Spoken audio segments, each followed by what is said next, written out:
It had been a year since I'd seen her. When she texted saying she was in town and needed a place to stay for the weekend, I didn't hesitate. She'd always been more than a friend, more like a missing piece of who I once was. But the moment she stepped into the doorway, bags in hand, something shifted. The air got thicker. My heart beat louder. This wasn't just nostalgia. It was forbidden tension walking right back into my home.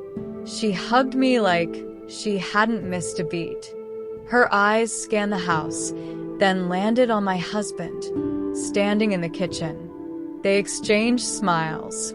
Not long ones, but long enough. I felt it, that emotional current, fast and quiet, that passes between two people who are curious about each other. And I stood there between them, smiling, pretending not to notice, but fully aware. We talked late into the evening, just like old times. Wine, memories, laughter. But this time it felt different. She looked at him when she laughed. He looked at me, but not always first.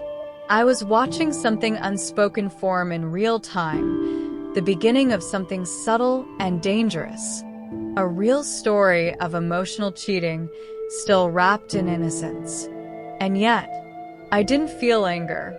I felt something far more confusing. I felt awake, present, almost flattered. And that scared me more than anything else.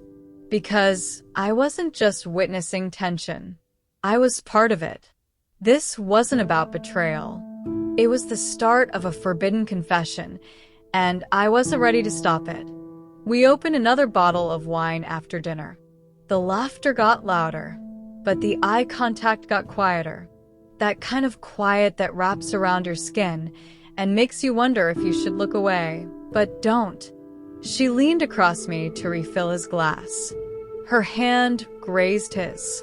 He looked up. Their eyes locked just a second too long. It was emotional cheating disguised as hospitality. I watched her from the side of my glass, sipping slowly, pretending I wasn't memorizing every interaction. She spoke with ease, playful, teasing, confident. He responded with that careful smile he gives when he's intrigued but unsure. My pulse quickened, but I couldn't look away. I wasn't a bystander. I was part of the scene, holding my place in a triangle that none of us had acknowledged yet. Then came the moment that sealed it. She looked at me, right at me, after one of his jokes, as if checking my reaction, as if asking silently, "Do you see it too?" And I did. But what I saw wasn't betrayal. It was invitation. Something about the way she watched me, studied me, drew me in. This wasn't about him alone. It was about us, all three of us.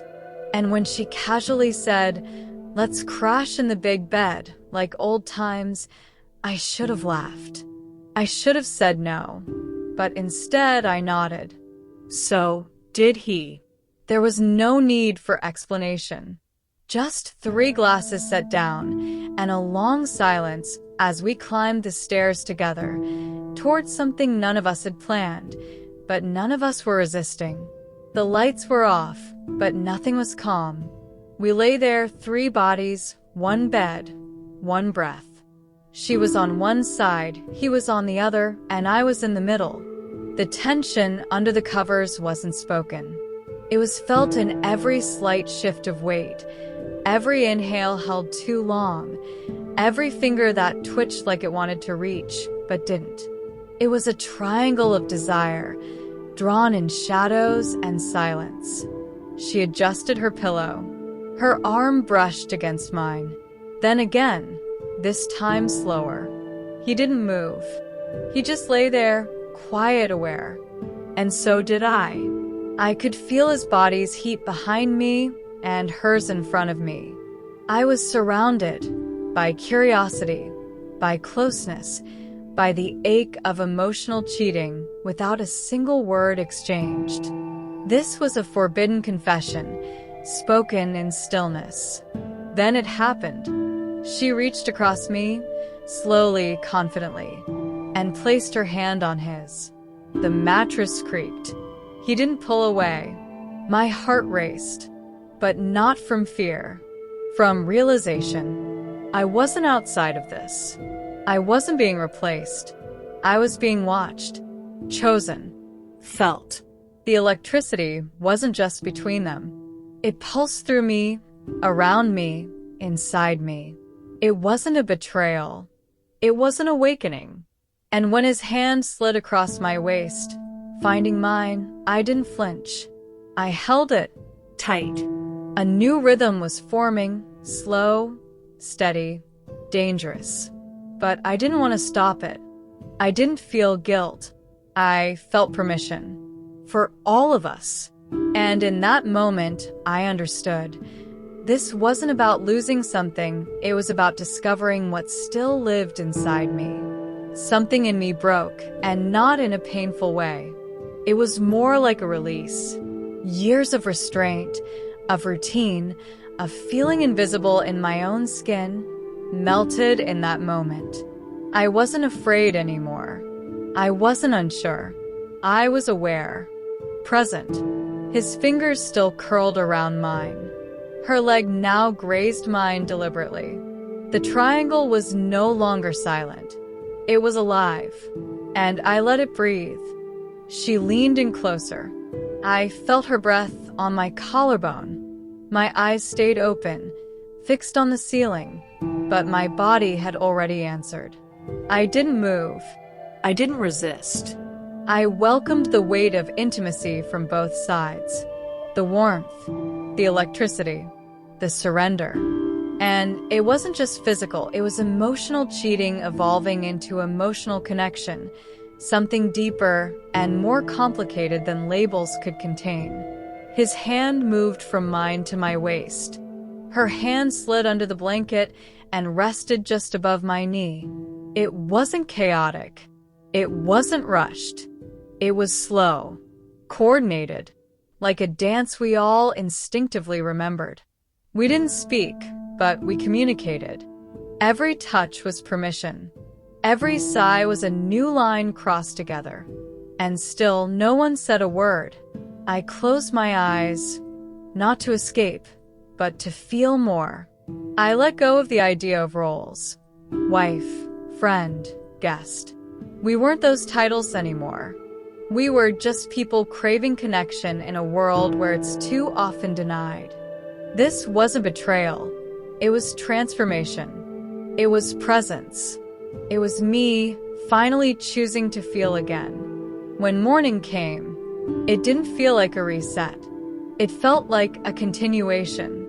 Sunlight filtered through the curtains, soft and quiet, like it, too, didn't want to break the moment. We were still tangled together. Her hand still on my hip, his breath still slow beside me.